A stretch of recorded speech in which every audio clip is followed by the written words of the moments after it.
nota esta ya para 3 meses na la mar del ciudad de Zamboanga y cercanos provincia como Sulu, este primer sealift vessel, el se llama BRP Tarlac del Philippine Navy, en suporta na kampanya del AFP kontra Abu Sayyaf na probinsya del Sulu este mga tiempo. Pero pasada alas 7 anoche, mientras punjaw este na la mar del ciudad que cerca na Majini Pier del Naval Forces Western Mindanao, un barco desde Liberia, nombrado como el MT Tosca, un tanker ship que viaje para Malaysia, el ya asebanga con este BRP Tarlac, que causa para manpihing el frontera del brand new barco del Pilipinas. Base na retrato que hace pasa el investigating body del AFP Coast Guard y mga videos, yaman gas-gas el costado del Navy ship. Base na retrato del MT Tosca, bien notable que frontera también de este, el yaman pihing, que posible indikasyon que head-on el de este banggaan.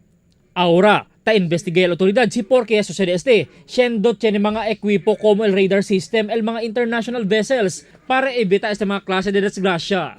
Asigun pa también con el Coast Guard Station Zamboanga, tiene un team del mga investigators el yaman deploy sila para investiga con el aksidente. Ya decide también el militar para no manda con este sali, pendiente el resulta del investigasyon. Asigun con el commander del Naval Forces Western Mindanao, minor damage lang el kose sustene el barco. Na press statement del Western Mindanao Command, taabla que el MT Tosca tiene 21 tripulante que mga Pilipino y mga Ukrainian también. Mientras el kapitan del barco tiene nombre Dominador Tongguas Jr. que posible Pilipino también.